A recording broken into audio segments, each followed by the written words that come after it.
네, 오늘 누가복음 강해로 다시 돌아왔습니다. 12번째 시간이고 오늘 마지막입니다. 누가복음은.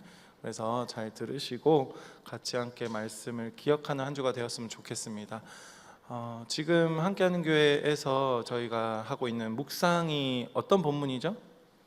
사사기죠. 사사기고 우리가 TF를 하면서 어떤 본문을 다뤘죠? 느헤미야입니다. 그리고 이제 누가복음을 청년부에서 계속해서 우리가 함께 말씀을 나누어 왔고, 제가 그리고 그저께 금요일 날 에스더서 말씀으로 같이 함께 말씀을 또 나눴습니다. 오늘 이제 누가복음 강의 마지막 시간인데, 여러분들 말씀의 홍수가 지금 계속해서 하나님께서 우리 함께하는 교회에 여러 가지 말씀으로 1부 때도 2부 때도 이제 오늘 말씀 가지고 담임 목사님도 말씀하셨고, 계속 이제 여러 본문으로 우리에게 하나님이 말씀을 하고 계십니다. 그래서 여러분, 말씀이 지금 제가 말한 것만 몇 개죠? 본문이 4종류입니다. 그죠? 사사기, 느헤미야, 에스더, 누가복음. 여러분, 이것만 보더라도 시간이 부족하겠죠? 이거 말고 다른 거 할 시간이 저도 없습니다. 그래서 여러분, 이 교회에서 하나님이 주시는 그 말씀 가지고 계속해서 묵상을 하시면 참으로 좋을 것 같습니다. 우리가 누가복음을 함께 계속 이제 묵상을 해왔는데 이제 마지막입니다, 오늘. 근데 참 묘한 게 뭐냐, 누가복음의 이 마지막 장면이 여러분 아주 화려한 그런 장면으로 시작되지 않는다라는 거예요. 뭐냐면 예수님께서 이제 죽으셨죠. 죽고 나서 예수님이 부활을 하셨습니다. 부활을 하시고 나서 이제 그 다음에 이제 두 제자가 엠마오로 가는 상황이에요. 근데 오늘 이제 본문을 보시면은 제자 2명이 어디서 떠나냐면 예루살렘에서 떠납니다. 예루살렘에서 떠나서 이제 어디로 가냐? 엠마오로 갑니다. 예수님이 살아나셨잖아요, 그렇죠? 부활하셨어요. 예수님이 살아나시고 부활하셨는데 제자들이 어디로 떠나고 있다고요? 엠마오로 떠나고 있다고요. 자, 예수님이 승리하셨습니다. 죽음을 이기셨다고요. 근데 제자들이 뭐 하고 있습니까? 지금 낙심하고 있어요. 예수님의 부활이 현실이 되었죠. 실제로 예수님이 부활을 하셨습니다. 근데 지금 두 제자들의 마음에는 뭐가 남아 있습니까? 패배감이 남아 있는 상태다입니다. 제가 이 장면을 이제 누가복음 본문을 뭘로 할까 보면서 이제 쭉 읽다 보니까 우리가 이 함께 묵상하고 있는 이 제가 말씀드린 사사기 본문과 여러 가지 본문의 흐름이 아주 이게 뭔가 자연스럽게 매치가 되지 않나라는 생각이 들었어요. 뭐냐면 우리가 사사기 본문으로 지금 묵상을 하고 있잖아요. 우리 마음 가운데 계속 이 사사기 본문이 우리 마음을 두드리는 말씀이 있습니다. 뭡니까? 사람들이 각자 자기의 소견에 옳은 대로 행하였더라. 이게 핵심이잖아요, 그렇죠? 사사기의 비극은 뭐냐면 하나님을 모르지 않았다라는 거예요. 하나님을 알았다라는 거예요. 알고 하나님께 묻기도 했습니다. 실제로 제가 새벽기도 설교 본문으로서 이제 사사기 20장을 다룰 때는 하나님께 다 물어봅니다. 근데 중요한 거는 뭡니까? 내가 보기에 이것이 옳다, 내가 생각하기에 이것이 맞다, 그러니 하나님도 이렇게 해주셔야 한다라는 전제가 깔려있는 물음이었다라는 거예요. 그래서 어떻게 묻습니까? 하나님, 누가 가서 싸우겠습니까? 이 질문을 하는 거예요. 자, 그냥 질문 보기에는 좋죠. 근데 중요한 거는 우리가 물어야 될 건 뭐냐? 하나님, 싸워야 됩니까? 말아야 됩니까? 를 물어야겠죠. 근데 이미 정한 거예요. 답은 베냐민, 같은 동족 베냐민 지파를 그냥 깨 부숴야 된다. 이미 정한 겁니다. 그래서 누가 먼저 올라가야 합니까? 여기에 하나님이 어떻게 대답을 하십니까? 유다가 먼저 올라가야 된다 라고 대답하십니다. 그러면 이제 이스라엘 백성들 입장에서 하나님이 응답을 해주셨으니까 당연히 쳐들어가는 게 맞다, 부수러 가는 게 맞다라고 여겼겠죠. 근데 중요한 거는 싸워야 합니까 말아야 합니까를 묻지 않는다라는 거예요. 이미 자기들이 답을 정해놓은 거죠. 이런 모습을 우리가 사사기를 통해 묵상을 하면서 우리의 모습이 보이지 않습니까? 하나님께 묻는 것 같지만 사실은 하나님께 내 결론을 확인받고 싶은 우리의 모습들을 보게 됩니다. 그리고 이제 TF 본문으로 느헤미야를 우리가 같이 묵상을 했습니다. 느헤미야를 읽으면서 어떻습니까? 하나님의 백성이 이 무너진 현실, 성벽이 다 무너져 있는 그 현실 앞에서 어떻게 우리가 다시 일어나야 하는가를 우리가 함께 말씀으로 묵상을 했습니다. 그래서 제가 인도네시아 다녀왔잖아요. 제가 성경을 그렇게 오랫동안 잘 읽지는 않는데 이제 비행기를 타고 가면서 제가 이걸 들고 갔거든요. 이 태블릿을.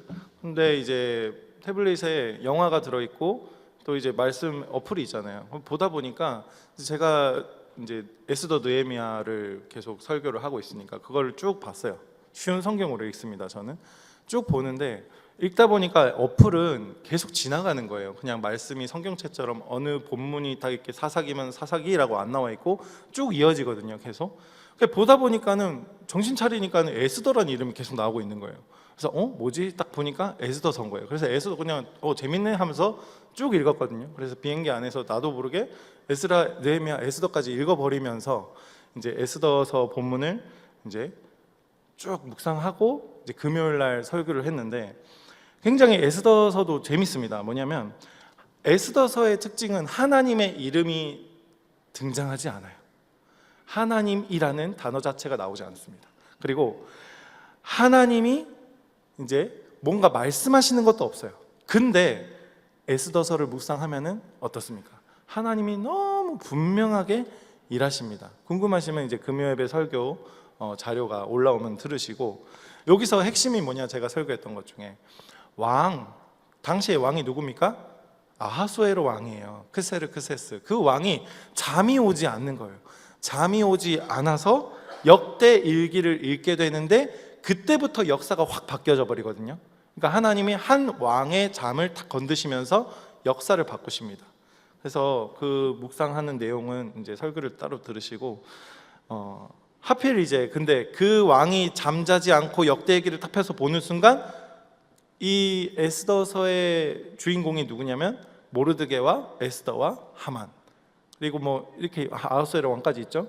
그 모르드게의 잘한 일들이 발견이 됩니다. 그 순간에 또 하만이 또 들어옵니다. 뭐 스토리를 아신 분은 아시겠지만 하만이 세워놓은 이 유다 백성들을 다 죽이겠다라는 계획이 한순간에 팍 바뀌어버리거든요. 뭐 때문에? 왕이 잠이 오지 않았으므로 바뀌어버리는 거예요. 겉으로 보면은 이게 하만 입장에서 보면은 우연의 연속인데, 우리가 모르드게 입장에서 보면은, 모르드게는 그때 잠자고 있었거든요. 푹 자고 있었어요. 근데 아침에 일어나고 나니까 자기 운명이 바뀌어 있었던 겁니다. 자기는 모르는 거죠. 예수님이 십자가에 못 박혀서 죽으신 부활하신 거, 그때 당시에 사람들이 알게 뭡니까? 그죠? 근데 내가 기다리는 메시아가 죽었고 다시 살아난 줄 모르는 사람도 있었겠죠. 근데 하나님이 그렇게 일하셔서 모든 인류를 구원하시고자 하는 역사가 그렇게 이루어집니다. 그게 바로 하나님의 섭리다라는 건데, 사사기에서는 여러분, 사람들이 자기 소견에 옳은 대로 이 움직이는 모습을 사사기에서 우리가 묵상을 했다면, 에스더서에서는 뭡니까? 자기 뜻대로 움직이는 것처럼 눈에는 보이지만 그 뒤에서 하나님이 모든 역사를 만지고 만들어가고 계시다라는 거로 우리가 이제 에스더서에서 묵상할 수 있습니다. 그리고 오늘 누가복음에서 오늘 본문 마지막에 예수님께서 말씀으로 다시 돌아오게 하시는 그 내용을 우리가 지금 본문을 읽었는데 이렇게 얘기를 하고 있는 겁니다. 지금 너희가 보고 있는 이 현실을 너는 어떻게 받아들이고 어떻게 해석하고 있느냐. 예수님께서 엠마오로 가던 그 두 제자에게 그렇게 말씀하시는 거예요. 너가 지금 처한 현실, 너는 어떻게 해석하고 있냐. 오늘 본문의 이 두 제자가 예수님을 잃어버린 게 아니죠. 그죠? 예수님이 지금 자기들과 함께 걷고 있습니다. 실제로. 그렇잖아요. 엠마오로 가는 두 제자가 누구랑 만났습니까? 실제로? 예수님과 만났어요. 근데 그들 마음 가운데에는 예수님을 잃어버린 채 예수님과 걷고 있었던 거예요. 희한하죠. 예수님을 알아보지 못했습니다. 왜 그렇습니까? 왜 그런 겁니까? 자기들이 가진 그 해석이 예수님보다 앞서 있었기 때문이에요. 오늘 본문 13절 보시면, 제가 읽겠습니다. 13절 보시면 빌라도가 맞습니까? 대제사장들과 맞습니까? 13절 맞습니까? 잠시만요. 제가 보통 항상 종이를 뽑아 오는데 어플을 쓰면서 쉽지 않네요. 네. 제가 읽겠습니다. 그날에 그들 중 둘이 예루살렘에서 25리 되는 엠마오라 하는 마을로 가면서, 자, 25리 한 11km 정도 되는 거리입니다. 여기서만 서면까지 거리겠죠? 맞습니까? 아닙니까? 여기서 한 서면까지 11km 정도 되지 싶습니다. 왜냐하면 자갈치까지 20km거든요. 그래서 한 11km 서면까지 될 것 같습니다. 어쨌든 상상하시면서 이 두 사람이 예루살렘에서 떠나고 있어요. 이 두 제자가. 예루살렘이 어떤 곳입니까? 예수님이 십자가에 못 박히신 곳, 부활의 소식이 들려지기 시작한 곳입니다. 그런데 이 제자라고 하는 사람들이 그곳을 떠납니다. 왜 떠납니까? 왜? 예수님에 대한 소망이 무너졌기 때문이에요. 뭐라고요? 예수님에 대한 소망이 무너져서 떠나는 거예요. 근데 실제로 예수님에 대한 소망이 무너진 겁니까? 팩트로 따지자면 오히려 반대죠. 그들에게는 예수님이 끝난 사람처럼 보인 거예요. 그래서 21절에서 이렇게 말합니다. 우리는 이 사람이 이스라엘을 속량할 자라고 바랐노라. 여기서 중요한 표현이 있습니다. 바랐노라. 내가 바랬다라고요. 우리는 예수님이 이런 분이라고 생각을 합니다. 우리는 예수님이 이렇게 하실 거라고 생각을 해요. 그런데 그렇게 되지 않는다. 이들의 문제는 뭡니까? 예수님을 사랑하지 않는 게 아니에요. 예수님을 사랑하죠. 그 누구보다 예수님을 사랑합니다. 제자잖아요. 그죠? 오히려 예수님을 더 기대했죠. 예수님을 따르고 예수님께 소망을 두었습니다. 근데 문제가 뭡니까? 문제가 자기들이 기대한 예수님이 아니었다라는 거예요. 내가 기대한 하나님이 아니었다라는 거예요. 이게 우리 신앙에서 굉장히 중요한 문제입니다. 뭐냐면 우리가 때때로 하나님을 믿는다라고 하지만은 사실은 내가 기대한 하나님을 믿고 있는 거일 수도 있습니다. 그게 이제 팀 켈러 목사가 말한 내가 만든 신에서 굉장히 구체적으로 말하고 있습니다. 하나님께서 이렇게 해주실 것이야. 기도하면 이렇게 해줄 거야. 주체가 어디에 있습니까? 나에게 있는 거예요. 자, 여러분, 자기 연민과 자기 부인의 차이가 뭔지 아십니까? 자기 연민은 주체가 나예요. 자기 부인은 뭡니까? 주체가 하나님이에요. 그 두 개의 차이가 분명하게 나옵니다. 근데 우리가 살다 보면은 현실이 내 기대와 다르게 가는 경우가 너무나 많죠. 그렇지 않습니까? 인생을 살다 보면은 기도했는데 응답이 되지 않아요. 열심히 했는데 결과가 좋지 않아요. 우리 셀장님들 낙심하지 마십시오. 오늘 말씀으로 위로 많이 받으시고, 좋은 뜻으로 시작했는데 관계가 오히려 더 어려워집니다. 하나님을 믿었는데도 예상하지 못하는 그런 일들이 많이 터지는 거예요. 그런데 그 순간에 우리가 이렇게 질문합니다. 하나님 왜 그러시는 거예요? 도대체 나한테 왜 그래요? 이런 질문을 하게 되죠. 그런데 어쩌면 먼저 우리가 더 물어야 될 것이 있습니다. 뭐냐면, 하나님, 제가 진짜 하나님을 믿는 게 맞습니까? 이걸 한번 다시 물어보시고 왜 그러시냐라고 물어보는 게 좋을 것 같습니다. 아님 내가 하나님을 기대하는 무언가가 있는 겁니까? 하나님? 이런 질문을 하시면 좋을 것 같아요. 그래서 본문에서 또 이제 가장 중요한 장면이 또 나옵니다. 예수님께서 제자들과 함께 걸으시면서 이렇게 말씀하십니다. 25절에 미련하고 선지자들이 말한 모든 것을 마음에 더디 믿는 자들이여, 이렇게 말씀을 합니다. 예수님이. 그리고 27절입니다. 이에 모든 선지자의 글로 시작해서 모든 성경에 쓴 바 자기에 관한 것을 자세히 설명하시리니라. 제자들은 놀랐겠죠. 모세부터 시작된 모든 성경의 역사를 길에서 만난 그 어떤 사람이, 자기들 이제 제자들 입장에서는 예수님인 줄 몰랐을 거 아니에요. 그 사람이 모세부터 시작된 모든 성경에 대한 이야기를 예수님이 하시는 거예요. 자, 이 장면 굉장히 중요합니다. 제자들은 어떤 상태입니까? 낙심하고 있었어요. 예수님께서 지금 죽으셨다라고 생각하고 있다고요, 이 제자들은. 근데 예수님께서 그 제자들에게 상황을 먼저 바꿔주지 않으세요.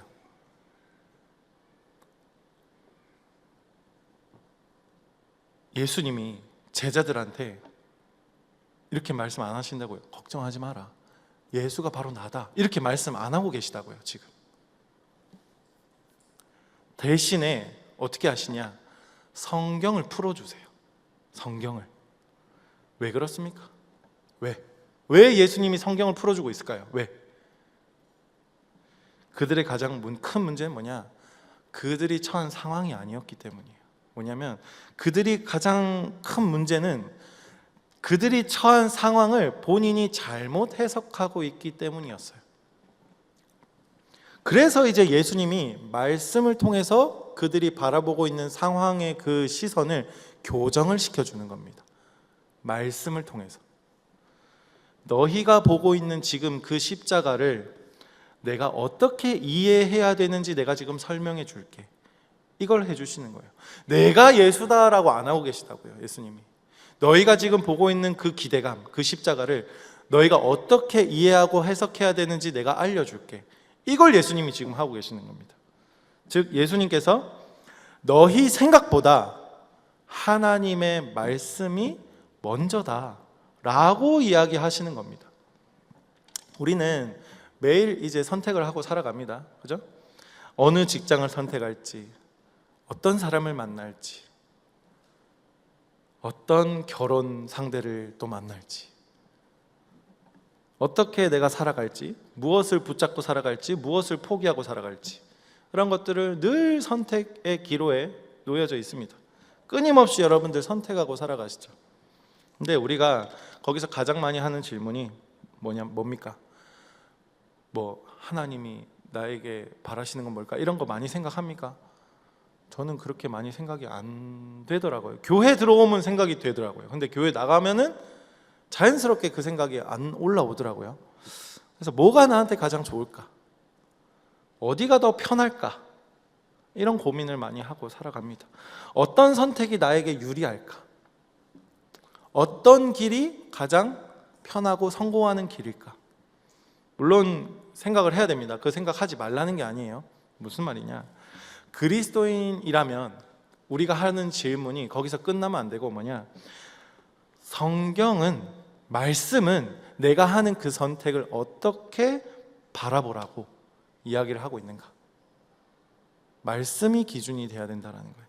이 선택이 나를 하나님과 더 가깝게 만드는가를 우리가 생각을 해봐야 되는 겁니다. 이 선택이 나에게 하나님의 사랑을 많이 받고 하나님의 사랑을 많이 나누는 선택으로 만들어내고 있는가, 만들어낼 것인가를 하나님께 물어봐야 된다는 거죠. 이 선택이 나를 위한 것인가, 하나님 나라를 위한 것인가 라는 것을 물어봐야 된다는 겁니다. 왜냐하면 내가 옳다고 생각하는 길과 하나님이 인도하시는 길은 여러분 항상 같지는 않기 때문이에요. 항상 같을 수가 없어요. 자, 다시 한번 사사기로 돌아와서 사사기 마지막 장을 다시 한번 우리가 생각해 보면 사람이 각기 자기 소견에 옳은 대로 행했다라고 사사기에서 결론을 맺습니다. 뭡니까? 기준이 나라는 거예요. 내 소견이 기준이다라고 사사기는 말하고 있습니다. 그런데 엠마오에서 예수님께서 제자들에게 하신 말씀이 뭡니까? 성경을 기준으로 현실을 다시 설명해 주신 거예요. 다시 그 현실을 해석해 주신 거예요. 사사기에서 인간이 내가 보기에 옳다라고 말한다면, 엠마오에서 예수님께서 뭐라 말씀하시냐면 성경이 무엇을 말하는지 보라라고 말씀하시는 거예요. 이 차이 얼마나 중요한지 압니까? 우리가 내 생각에는, 내 경험에는, 뭐 요즘 사람들도 다 그렇게 하는데 이런 생각을 할 수 있는데, 그리스도인의 최종 기준은 뭐냐면 내 경험도 아니고 내 감정도 아니고 이 시대의 분위기도 아니고 내가 하고 싶은 것도 아니고, 뭐냐면 기준은 뭐냐? 하나님의 말씀이 기준이다라는 거예요. 아멘이십니까? 그럼 말씀을 알아야겠죠. 지금 말씀이 얼마나 홍수처럼 여러분들에게 떠밀려 내려오고 있다는 거 제가 초반에 설명드렸잖아요. 본문 4개나 지금 하나님 주고 계십니다. 자, 느헤미야를 다시 생각해 보시면 예루살렘 성벽도 무너졌죠. 현실만 보면은 절망적이에요. 망했어요. 근데 느헤미야가 그 현실에 압도되지 않고 어떻게 합니까? 하나님 앞에 엎드려요. 어떻게 한다고요? 하나님 앞에 엎드린다고요. 현실에 압도돼 가지고 있는 게 아니라 하나님께 기도로 나아가서 하나님께 엎드립니다. 그리고 하나님이 주신 약속을 붙들고 현실을 다시 바라봅니다. 그러니까 어떻게 됩니까? 미래가 보이는 거예요. 하나님이 하실 미래가 보이는 겁니다. 에스더도 마찬가지입니다. 에스더, 유대 민족이 멸망할 위기에 처했어요. 다음 날이면 바로 이 모르드게라는 사람부터 시작해가지고 장대에 매달려서 죽을 운명이었고, 그 뒤에 다 유대민족 말살하는 계획이 다 이미 정해져 있었어요. 하만에 의해서. 그런데 어떻게 하셨습니까? 하나님 왕의 잠 하나를 탁 건드리면서 역사를 바꾸시는 거예요. 하나님이 보이지 않죠, 에스더서에. 우리도 마찬가지입니다. 하나님 보이지 않잖아요. 그러나 에스더와 모르드게가 금식으로 하나님께 나아갔던 것처럼, 여러분 금식하란 말이 아니에요. 저도 못합니다 지금. 금식하면 저 이제 못 살아가요. 금식하란 말이 아니에요. 웃으라고 하는 말이에요. 웃으십시오. 어쨌든 하나님께서 이 보이지 않는 그 순간에도 하나님이 역사하신다라는 사실을 깨달으셔야 한다라는 겁니다. 여러분들이 잠자는 순간에도 하나님 일하십니다. 그렇죠? 사랑하는 자에게는 하나님이 잠을 허락하신다라고 시편에 기록되어 있는데, 여러분 내가 무언가 쥐고 있고 내가 뭔가 하려고 하면 잠이 안 와요. 저는 잠이 좀 많은데 요즘 잠을 못 자고 있거든요. 하나님이 그 자녀를 많이 주셔가지고 제가 원래 진짜 고민을 안 하고 별 생각이 없이 살아가는 사람인데, 이게 이제 아이들이 8시에서 9시 사이에 잠들면은 새벽 5시 반에서 6시 반 사이에 무조건 깹니다. 지금 그게 몇 년째예요. 그렇게 살아가고 있는데, 뭐 저 같은 사람은 하나님이 그런 또 과정을 허락하신 경우도 있고, 여러분들 잠이 진짜 많으신 분들, 그렇다고 지금 말씀 듣고 내가 잠이 원래 많은데 그게 말씀대로구나 라고 적용해가지고 게으름을 그대로 유지하시면 안 됩니다. 곤란합니다. 그러면 그거는 이제 합리화라고 하는 거예요. 그렇게 하시면 안 되고, 하나님이 사랑하는 자에게 잠을 허락하실 때 뭐가 없어지냐면 우리의 불안이 없어지는 거예요. 왜냐? 하나님께 맡기게 되기 때문에. 그게 무책임이 아닙니다. 그래서 오늘 누가복음은 이 한 단계 더 나아가서 하나님의 섭리가 어디를 향하고 있는가를 보여주는 거예요. 누가복음에서 그 해답이 뭐냐? 바로 예수 그리스도다라는 거죠. 성경 전체가 여러분 예수 그리스도를 향하고 있는 거 아시죠? 지금 처음 듣는 것처럼 이렇게 저 그렇게 배웠거든요. 맞아요. 성경을 보시면 구약도 예수님이 안 나오지만 오실 예수님을 계속 바라보고 있고, 신약도 마찬가지예요. 신약은 예수님이 이제 다시 오실 예수님을 바라보고 있는 겁니다. 역사는 그래서 성경은 결국 예수 그리스도 안에서 해석이 돼야 되는 겁니다. 내가 해석하는 게 아니라요. 자, 26절 보시면 그리스도가 이런 고난을 받고 자기의 영광에 들어가야 할 것이 아니냐 하시고 라고 예수님이 말씀을 합니다. 이 말씀이 이 누가복음 전체를 이 한 문장으로 정리해 주는 말씀입니다. 핵심이에요. 오늘 이 말씀이 누가복음의 처음부터 예수 그리스도의 십자가 부활까지 하나님의 계획이 한 방향으로 가고 있는 거예요. 한 방향. 고난을 지나서 영광으로, 십자가를 지나서 어디로 갑니까?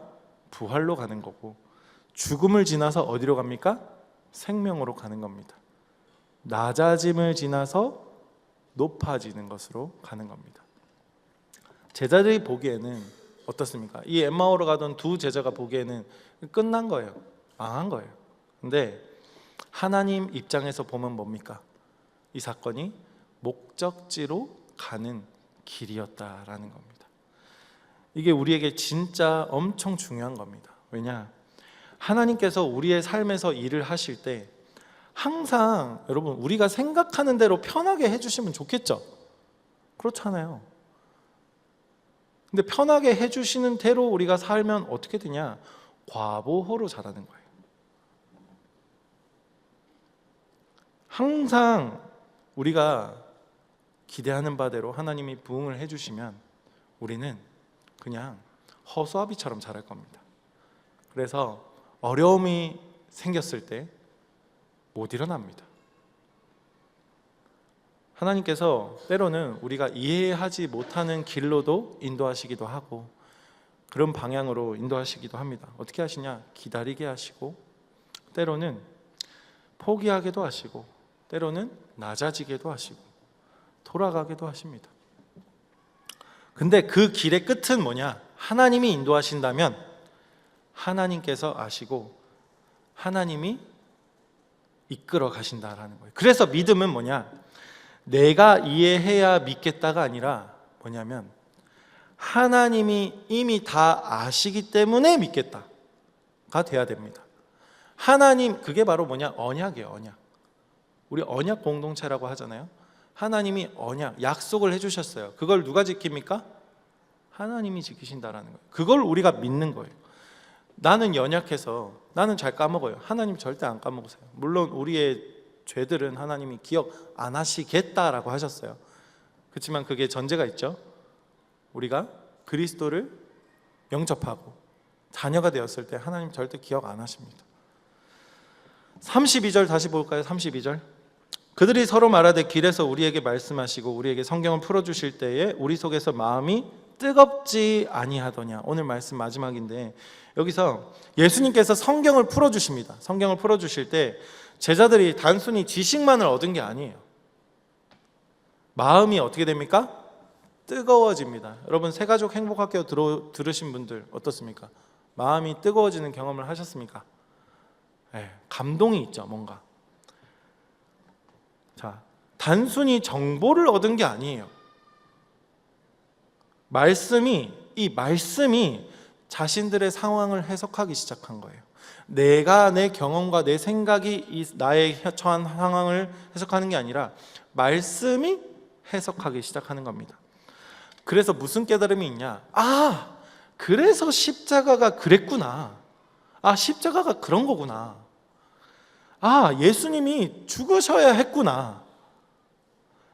우리가 생각한 실패가 아니었구나를 깨닫는 겁니다. 그 깨달음이 딱 있을 때 마음이 확 뜨거워지는 거예요. 왜? 재해석이 되니까.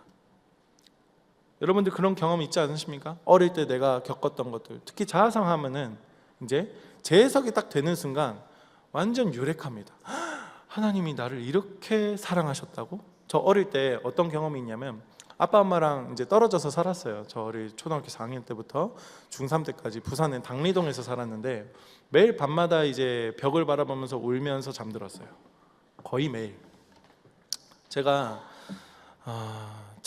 첫 자아상이었을 때였던 것 같기도 한데 그 자아상을 들으면서 어떤 거를 경험을 했냐면 하나님께서 예수님이겠죠.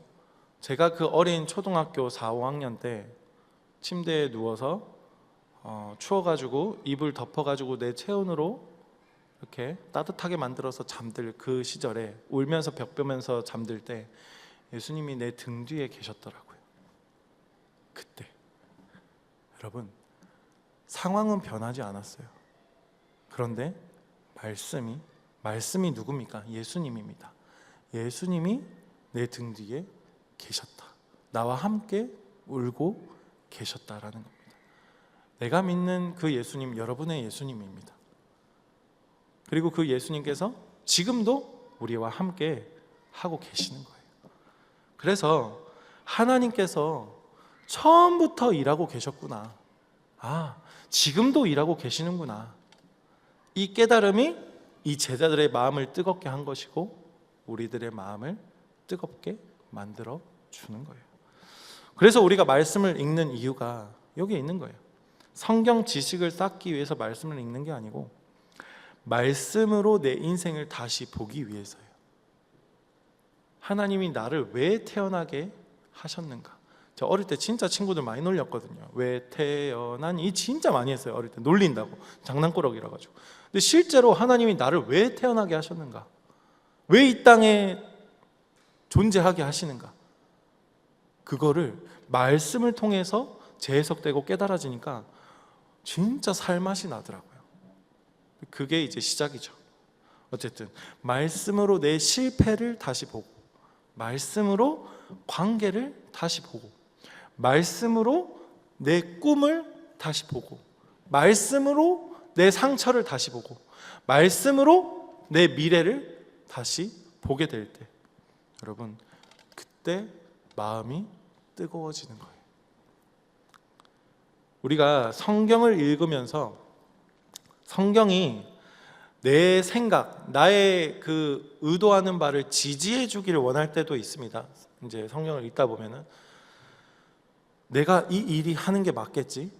그러면서 성경을 막 펼쳐봐요. 그래가지고 막 성경 어디 탁 펼쳤는데 이 말씀이 있다. 그래, 하나님이 복 주시기를 원하노라. 내가 하는 일에 하나님 복 주시기를 원하네.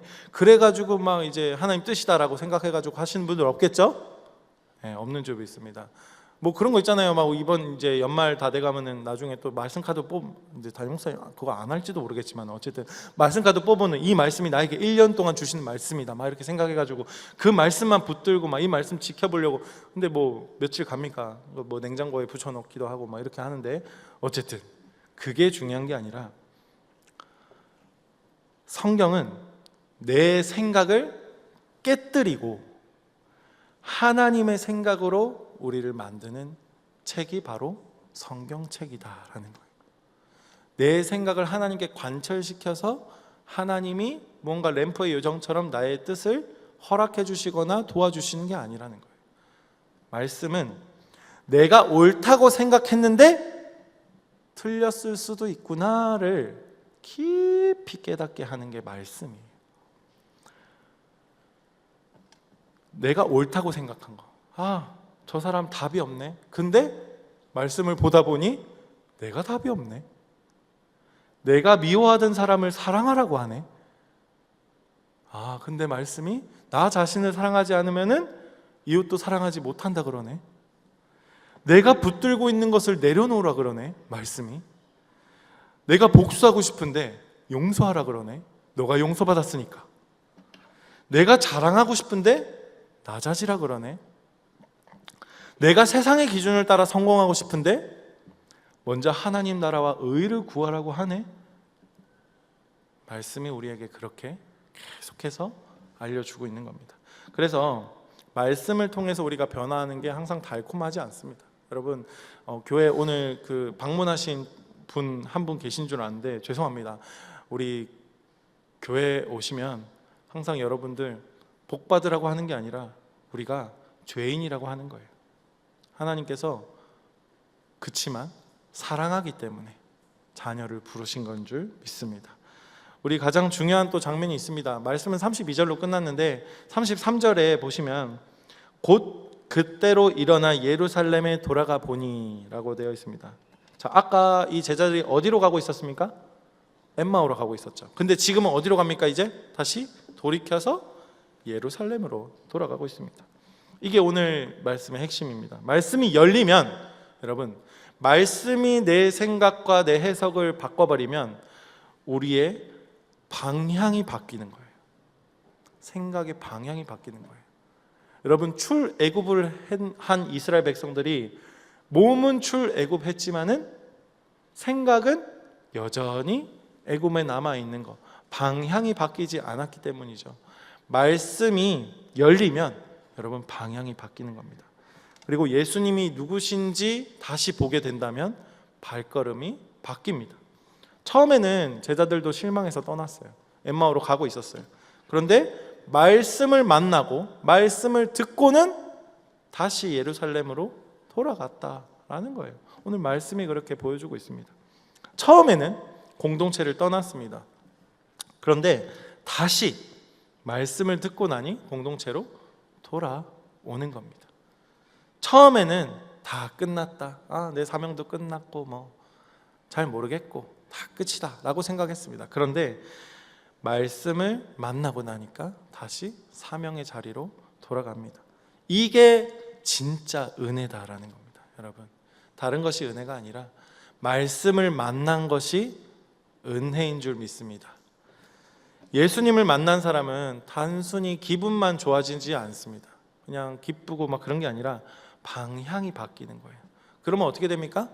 내가 선택하는 게 바뀌어요. 내가 생각하는 게 바뀌고 내가 거하고 있는 곳이 바뀌어버려요. 상황은 변하지 않아요. 내가 바뀌는 겁니다. 우리 사랑하는 함께하는 교회 청년부 여러분, 우리가 어디를 향해 걸어가고 있습니까 지금? 여러분, 내 성공을 위해서 걸어가고 있는지, 내 안정감을 위해서 걷고 있지는 않는지, 남들에게 뭔가 인정받는 삶을 살기 위해 걷고 있지는 않는지, 내가 원하는 관계를 얻기 위해서 걷지는 않는지, 아니면 여러분 하나님 나라를 향해서 걷고는 있는지. 이 질문 굉장히 중요합니다. 내가 과연 하나님 나라를 향해 걷고 있는가? 왜냐하면 우리 매일 걷고 있어요. 여러분, 가만히 있는 사람 없잖아요. 모든 생각은 계속 돌아가고 있어요. 뇌는 움직입니다. 계속 걷고 있다고요. 아무것도 하지 않아도 항상 우리의 생각은 어딜 향해 가고 있습니다. 쉬지 않아요. 잠잘 때도 뇌는 쉬지 않는다 하더라고요. 저 학부 하나 더 했거든요. 뇌과학 감정 코칭이라고 4년 했습니다. 어쨌든 문제는 내가 어디를 향해 가고 있는지 모를 수 있다라는 거예요.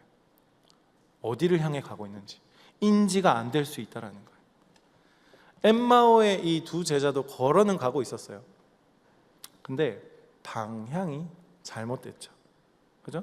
우리는 성경 말씀을 보면 엠마오 저 반대 방향인데 라고 알잖아요. 항상 우리도 지금 살면서 지금 현재 내가 잘 가고 있는가를 누가 알려줬으면 좋겠죠. 그래서 알려준 사람을 따르기도 합니다. 아니에요.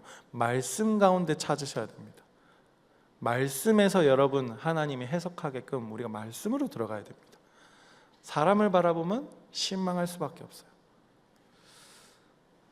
그들에게 필요한 건 뭐였습니까? 제자들에게 더 빨리 걷는 게 아니에요. 여러분, 방향을 다시 잡는 게 그들에게 필요한 거예요.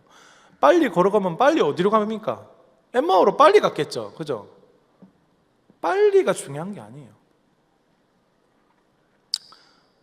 열심히 사는 것만으로 충분하지 않고요, 더 많이 공부하는 것만으로는 충분하지 않습니다. 그게 중요한 게 아니에요. 어디를 향해 가고 있는지가 진짜 중요한 거예요. 여러분, 방향이 어딘지를 말씀을 통해서 반드시 찾으셔야 됩니다. 혹시 지금 여러분들 가운데 삶이 좀 안 풀리는 청년이 있습니까? 질문 대답하지 마시고 이런 생각할 수도 있습니다. 왜 나는 다른 사람들보다 좀 늦는 것 같지? 혹은 왜 나는 나이가 이렇게 그런 말 하면 안 된다. 어쨌든 왜 나는 아직 뭔가 자리를 잡지 못했지? 뭔가 안정감이 없지? 왜 저 친구는 금수저인데 나는 왜 흙수저지? 왜 나는 믿음이 좋고 돈 많은 집안에 못 태어나가지고 왜 하나님이 이렇게 불공평한 것 같지? 이런 생각을 하는 분들 계시지 않습니까? 오늘 엠마오로 가는 두 제자를 한번 기억해 보십시오. 그들이 생각한 길과 하나님이 준비하신 길이 달랐다라는 거예요. 여러분들이 생각하는 왜 나는 이게 안 되지의 기준이 어디에 기준이 있는가? 나에게 기준이 있는가? 세상 가치관의 기준을 두고 지금 질문하고 있는 것인가? 아니면 말씀에 근거한 질문인가? 이것부터 점검을 하셔야 됩니다. 예수님이 성경을 탁 열어주셨을 때 비로소 깨닫게 되는 거예요. 그게 기름 부음이거든요. 빛이 열리는 거예요. 아, 하나님께서 떠난 게 아니었구나. 예수님이 성경을 열어주셨을 때 깨닫는 거예요. 아, 내가 잘못 보고 있었구나. 하나님은 처음부터 일하고 계셨구나. 이거를 말씀을 통해서 깨닫게 됩니다. 그래서 우리 사랑하는 청년부 여러분, 지금 이해되지 않는 일이 있다고 해서 하나님이 떠나신 게 아니에요. 하나님이 일하고 있지 않는 게 아니에요. 모르드게 입장 보십시오. 모르드게 다음날 죽기 일부 직전입니다. 근데 잠을 잘 잤겠네요. 왜냐하면 자기가 다음날 죽을 운명인지 몰랐었겠죠. 하만이 계획했으니까. 모르드게가 잠든 그날 밤에 하나님께서 아하수에로 왕을 재우지 않으심으로 그 작은 잠 하나, 터치 하나 딱 그걸로 이스라엘 민족, 모든 민족을 구원하신 것처럼 우리가 깨어있지 않을 때에도 하나님께서 언제나 그랬듯이 일하고 계신다라는 겁니다. 그래서 하나님을 믿는 이 믿음의 여정은 내가 강해지거나 내가 깨닫거나 내가 깊어지는 게 믿음의 여정이 아니에요. 내가 무너져야 하고 내가 부서져야 하고 내 죄성이 하나님 앞에서 드러나야 하는 게 믿음의 여정인 줄 믿습니다. 신앙생활은 여러분 쉽지만은 않아요. 어려워요. 왕도가 없습니다. 누가 왕도를 알려준다면 제발 저는 그 길로 따라가 보고 싶어요. 근데 없다라고요. 지금 내가 원하는 일이 이루어지지 않는다라고 해서 하나님이 나를 버리신 게 아닙니다. 지금 내 인생이 내 계획대로 되지 않는다라고 해서 하나님의 계획이 실패한 게 아니라는 거예요. 오히려 지금 우리에게 필요한 것은 하나님의 뜻을 말씀 앞에서 다시 확인하는 겁니다. 제가 근데 한 번씩 이런 얘기를 합니다. 성경을 몸으로 쓴다. 제가 바로 그 사람이에요. 여러분들 지금 말씀을 듣잖아요. 저는 두드려 맞을 때 이 말씀을 몰랐어요. 근데 물론 듣고도 해석이 안 되는 그런 불상사도 있죠. 근데 하나님이 다 각자에 맞는 과정과 상황을 허락하신다라는 것이 하나님을 신뢰하는 거예요. 그 하나님 신뢰하는 연습을 청년의 때 하셔야 됩니다. 아멘입니까? 나중에 결혼해서 하면은 결혼한 그 상대에게 얼마나 미안합니까? 그제 와가지고 연습, 근데 그렇게 하게 되더라고요. 계속 합니다. 끊임없이 하는데 지금 좀 빨리 하면은 그 사람을 같이 만날 수 있어요. 왜? 그 일본어로 루이 토모라는 말이 있거든요. 뭐냐? 끼리끼리 논다. 루이는 토모 여부라고 하는데 끼리끼리 놉니다. 고민한 사람은 고민한 사람끼리 만나게 돼 있습니다. 뭔가 분위기가 쌓여지는데 어쨌든 누가복음 마지막 장면이 여러분 엠마오에서 끝나지 않습니다. 뭐냐? 제자들이 다시 예루살렘으로 돌아옵니다. 그리고 조금 그 뒤에 부분 보시면 44절에 예수님이 이제 그들에게 성경을 다시 열어주십니다. 48절이 그리고 이렇게 말씀하십니다. 너희는 이 모든 일의 증인이라. 뭐라고요? 증인이다. 이게 누가복음의 마지막이에요. 말씀을 깨달은 사람은 다시 공동체로 돌아옵니다. 그리고 뭐가 되냐? 증인이 됩니다. 여기서 누가복음이 이제 어디로 넘어갑니까? 사도행전으로 넘어갑니다. 예루살렘으로 시작해서 땅 끝까지 복음이 전파가 됩니다. 그래서 누가복음의 이 메시지가 단순히 예수님이 부활하셨다 에서 끝나는 게 아니라, 그러므로 다시 돌아가서 너희가 내 증인이 되어라 라고 말씀하시는 거예요. 그게 바로 뭐냐? 사명입니다. 여러분, 사랑하는 청년부 여러분, 여러분의 삶에 지금 엠마오가 있을 수 있어요. 물론 그럴 수 있습니다. 실망해서 떠나고 싶고, 사람 때문에 떠나고 싶고, 교회 때문에 상처받아서 떠나고 싶고, 내가 꿈꾸던 삶과 현실이 달라서 하나님, 이제는 내가 어떻게 해야 됩니까? 이런 질문을 하고 있을 수도 있습니다. 그런데 오늘 예수님께서 우리에게 네가 보고 있는 것만으로 결론을 내리지 마라 라고 말씀하십니다. 그리고 내가 말한 것을 다시 보아라 라고 말씀하고 계십니다. 그리고 말씀을 열어주십니다. 그리고 우리는 그 말씀을 깨닫게 되는 거죠. 아, 하나님이 버리신 게 아니었구나. 하나님이 내 생각보다 더 큰 일을 하고 계셨구나. 아, 내가 원했던 길과 하나님이 인도하시는 길이 달랐구나. 그래서 다시 예루살렘으로 돌아가게 되는 겁니다. 돌아간다는 것은 단순히 장소를 바꾸는 게 아닙니다. 엠마오에서 예루살렘, 장소가 바뀌는 게 아니라 하나님이 부르신 곳으로 돌아가는 거예요. 하나님이 부르신 곳, 그게 어디입니까? 교회뿐만 아니고 여러분의 가정, 여러분의 직장, 여러분의 개인 방까지도 포함이 되는 겁니다. 예배의 자리로, 공동체의 자리로, 말씀의, 기도의 자리, 그게 내가 있는 자리가 되는 겁니다. 그리고 여러분 다시 일어나면 됩니다. 실수할 수 있습니다. 실패할 수 있어요. 제가 여러분 TF 하면서 제가 입된 적 있습니까? 혹시 분과장님들? 없지 않아요. 제가 물론 한 번씩은 말을 하지만 손들지 마시고, 지금 혹시 여러분들 가운데 신앙이 좀 식어 있는 것 같다라는 생각이 드시는 분 계십니까? 뭔가 말씀을 읽어도 감동이 없고, 예배를 드려도 은혜가 없고, 이런 분들 계십니까? 그러면은 말씀으로 다시 돌아가셔야 됩니다. 말씀으로. 내 감정이 먼저가 아니라 말씀이 먼저입니다. 내 상황이 먼저가 아니라 말씀이 먼저입니다. 내 판단이 먼저가 아니라 말씀이 먼저가 되어야 합니다. 그래서 오늘 누가복음 강해를 이렇게 마무리를 합니다.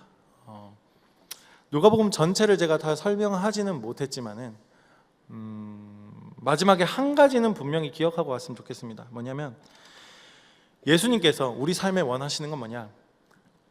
내가 원하는 것을 이루어 주려고 오신 게 아니라 우리 삶 전체를 말씀에 맞도록 다시 해석해 주러 오신 거예요. 말씀에 맞게 나의 삶 전체를 다시 바라볼 수 있도록 말씀으로 찾아오신 거예요. 그 예수님을 만나기를 원합니다. 여러분들, 우리가 실패했을 때도, 우리가 기다릴 때도, 우리가 절망할 때도, 이게 뭐냐면 회복 탄력성이거든요. 그게 0세에서 3세까지의 부모님의 충분한 수용과 사랑을 받아야만이 나중에 회복 탄력성이 좋다. 저는 그렇습니다.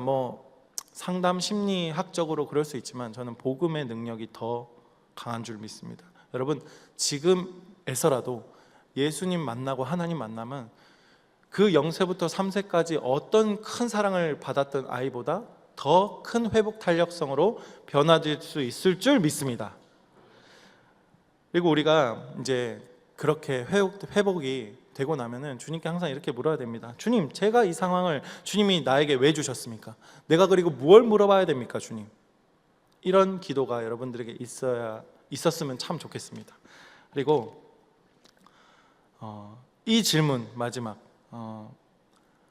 말씀은, 하나님, 말씀은 나의 생각을 어떻게 보라고 하고 있습니까? 나의 상황을, 이 말씀은 어떻게 해석하고 있습니까? 그래서 여러분 매일매일 묵상하는 게 중요한 거예요. 말씀이 나를 지배하는 삶으로 가셔야 됩니다. 함께하는 교회 홍수처럼 말씀이 선포되어지고 있고 매일마다 묵상, 새벽기도, 본문이 올라오고 있어요. 그거 쫓아가는 것도 사실 쉽지 않을걸요.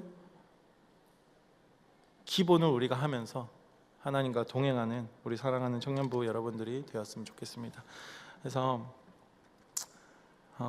예수님께서 성경을 딱 열어주시자 모든 게 달라 보였죠.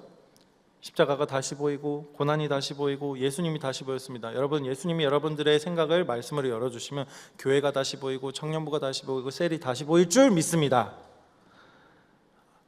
자, 예수님이 여러분들에게 말씀으로 열어주시면 교회가 다시 보이고 청년부가 다시 보이고 셀이 다시 보일 줄 믿습니다. 네. 그들이 예루살렘으로 돌아갔듯이 우리가 다시 주님 곁으로 돌아가기를 간절히 소망합니다. 우리 인생은 실망해서 지쳐서 때때로 엠마오로 가고 있을 수도 있어요. 그런데 걱정하지 마세요. 하나님이 다 여러분들 하나님의 곁으로, 하나님의 길로 인도하실 거예요. 이것을 여러분 믿는 것이 믿음입니다. 네, 같이 우리 기도하면 좋겠습니다. 우리 주만 의지에 찬양하시면서 의지했던 모든 것, 내가 의지했던 것이 말씀이 아니라 나의 경험과 나의 감정과 나의 판단이었다면 이제는 그 의지했던 모든 것이 변해가고 나를 근거로 삼아서 내가 나를 증명해야 되고 내가 불안하면서 살아가는 그 모든 것이 이제는 예수님 안에서 주님만 의지하면서 우리가 살아가는 청년부가 되기를 원합니다. 의지했던 모든 것, 의지했던 모든 것 변해가고 억울한 마음은 거둬가네. 부끄럼 없이 살고 싶은 주님 아시네. 모든 일을 선으로, 모든 일을 선으로 이겨내고 죄의 유혹을 따르지 않네. 나를 구원하신 영원한 그 사랑, 그 친근해 날 붙드시네. 주어진 내 삶이, 주어진 내 삶이 작게만 보여도 선하신 주 나를 이끄신 보내 중심을 보시는 주님만 따르네. 날 택하신 주만 의지해. 보이는 상황에 무너질지라도 예수 능력이 나를 붙드네. 보이지 않아도 주님만 따르네. 내 평생 주님을 노래하리라. 주어진 내 삶이, 주어진 내 삶이 작게만 보여도 선하신 주 나를 이끄신 보내 중심을 보시는 주님만 따르네. 날 택하신 주만 의지해. 보이는 상황에 무너질지라도 예수 능력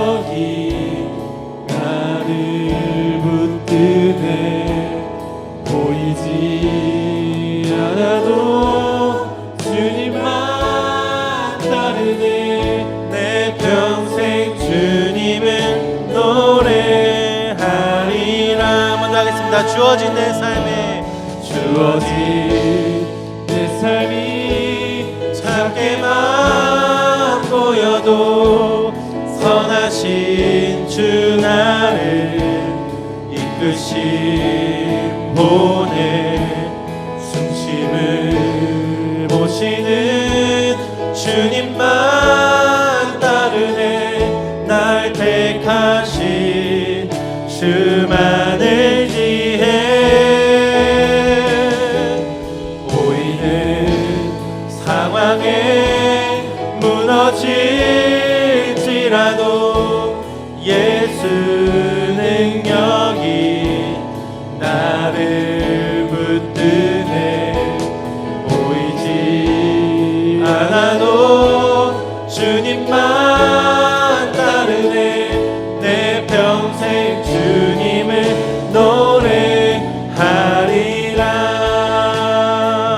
마지막 찬양입니다. 아무런 자격도 없는 나를 위해 아무런 소망도 없는 나를 위해 사랑한다 사랑한다 사랑한다 말하시는 주님, 이 낮은 날 위해서 나를 사망에서 건지신 우리 주님을 같이 찬양하길 원합니다. 아무런 자격도 없는 나를 위해 아무런 소망도 없는 나를 위해 사랑한다 사랑한다 사랑한다 말하시네 이 낮은 날 위해 아무런 자격도 없는 아무런 자격도 없는 나를 위해 아무런 소망도 없는 나를 위해 사랑한다 사랑한다 사랑한다 말하시네 이 낮은 날 위해 이제 나는 옛사람 아니요 사방에서 건지신 주의 자녀이니 그 한없는 주의 사랑 안에 기쁨으로 걸어가겠네. 다시 처음부터 하겠습니다. 아무런 자격도 없는 나를 위해 아무런 소망도 없는 나를 위해 사랑한다 사랑한다 사랑한다 말하시네 이 낮은 날 위해 이제 나는 옛사람 아닙니다. 이제 나는 옛사람 아니요 사망에서 건지신 주의 자녀이니 그 한없는 주의 사랑 안에 기쁨으로 걸어가겠네. 나의 사랑 나의 어여쁜 자야 일어나 손을 잡고 함께 가자. 사랑한다 사랑한다 사랑한다 사랑한다 말하시네 세상 끝날까지 세상 끝날까지 이제 나는 옛사람 아니요 이제 나는 옛사람 아니요 사망에서 건지신 주의 자녀이니 그 한없는 주의